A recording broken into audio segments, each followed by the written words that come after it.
What's going on, YouTube? You in the tube? Whoo! Learning curves, learning curves, learning curves. Look out ahead, my GPS needs to say that. Learning curves.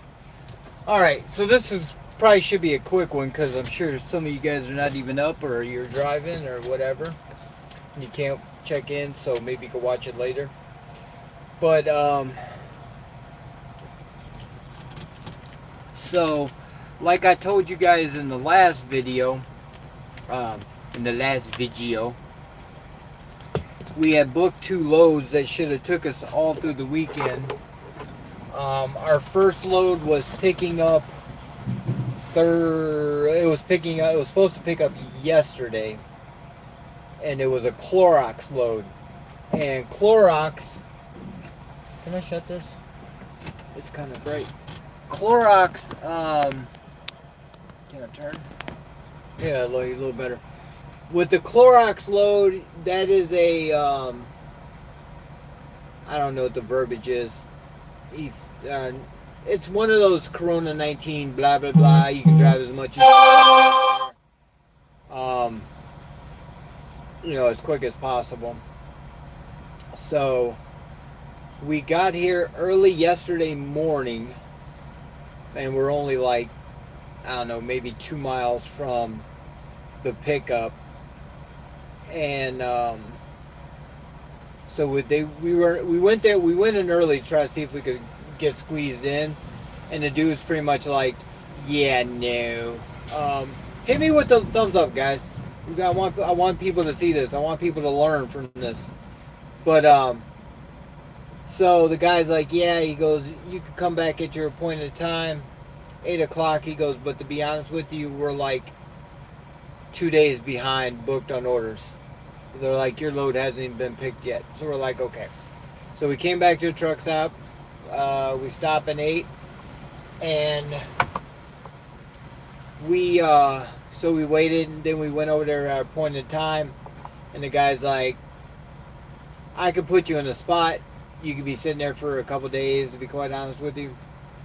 He goes, or you guys can come back, or you can apply for truck not used. So basically that's what we did. We applied for truck not used, and for you guys that don't know what that is, when a load gets booked,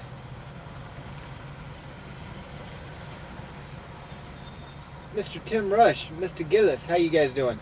Let me get all this crap out. So before I forget, because you guys know my squirrel mentality.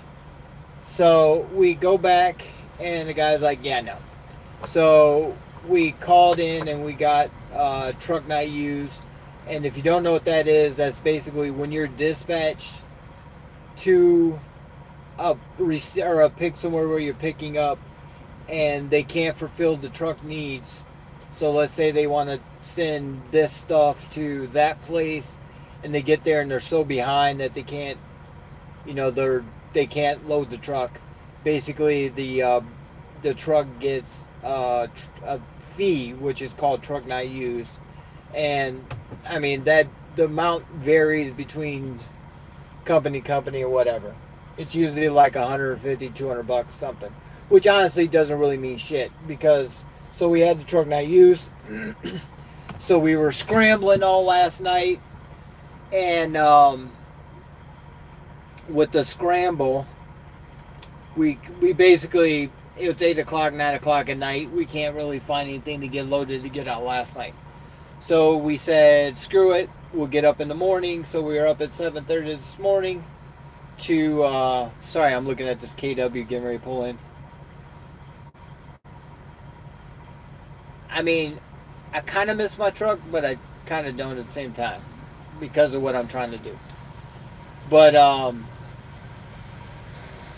it is nice. It's a super sleeper studio. But anyway, so we got up this morning, and what I realized is that we had a good load going to Texas, paying $3,800. Was trying to push him up to $4,000. Kind of felt like we'd get it. Justin was like, well, let me call on this other load first. So I told the dude I was going to call him back. Not blaming Justin. So if he watches this, I'm not blaming you. This is just a learning curve that we have learned. and that curve is know what you want to do when you call these people. So when they say, okay, let's do it, say, bam, book it, done. So I told the dude I'm going to call him back. I mean, I was interested in the load. And what I found out is if you tell me you're going to call him back, that's basically code for, fuck you, I don't want this load. So literally, Justin called on this other load, which was going to California. It's paying $3,800, but it didn't deliver until Wednesday. So we decided that we were going to go back to the other load. So once we got back to the other load, it was gone.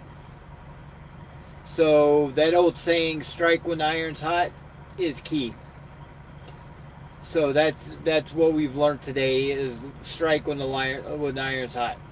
But with that being said, I have a good thing came from last night, and we ended up getting a load. So instead of 3,800 going to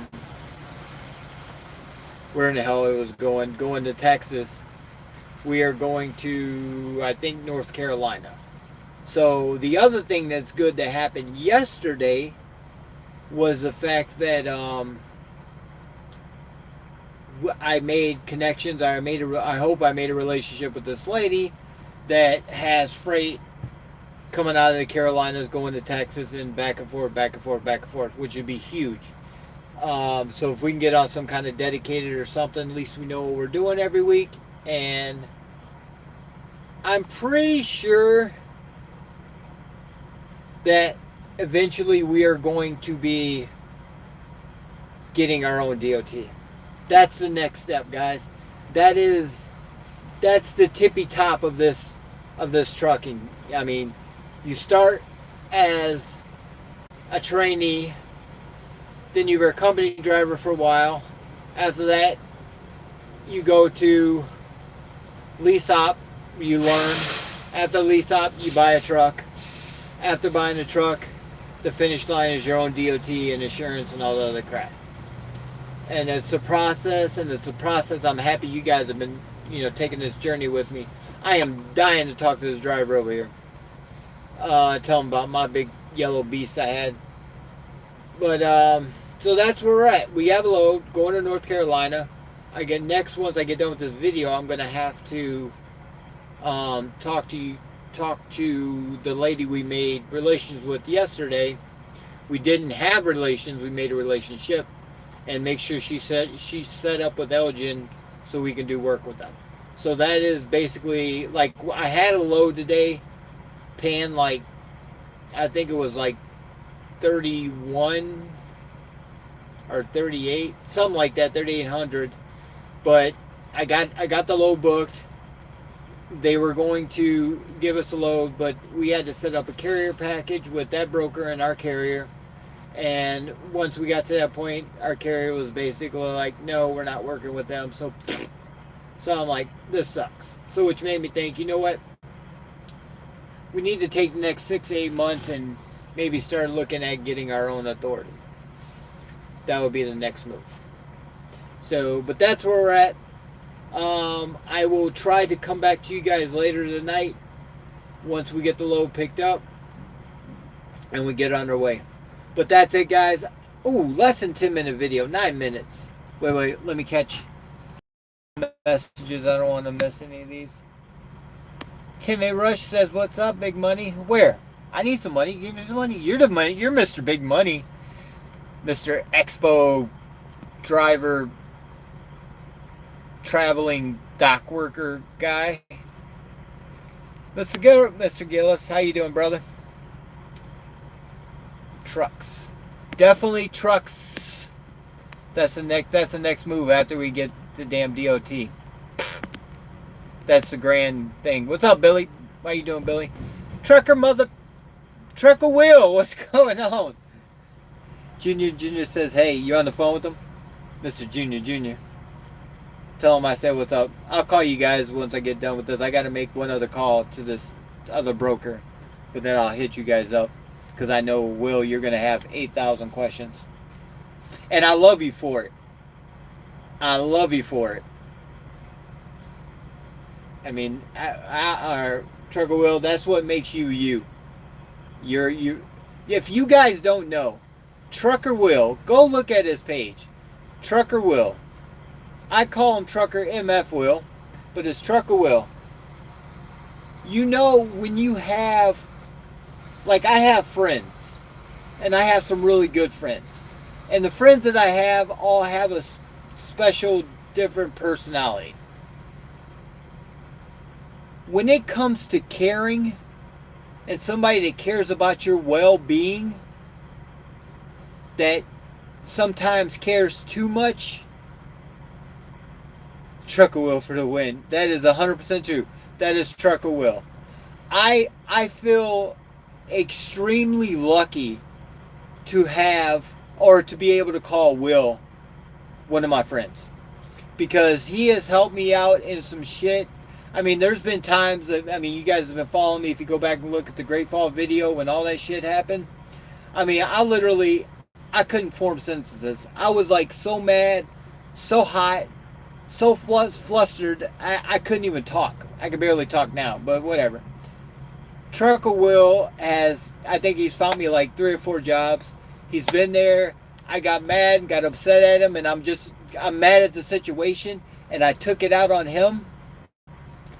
And he would just sit there and took it. He took it like family. So my friends and people that I call friends, like, we all have a lot of like acquaintances, and then we have friends. And there's some people that I really consider family. So that's it. That's my rant on Trucker Will. I'm going to text you. All right, guys. I got to make another phone call. Thanks for stopping in. Left or closed, right foot down. Only win is safe, guys. Peace.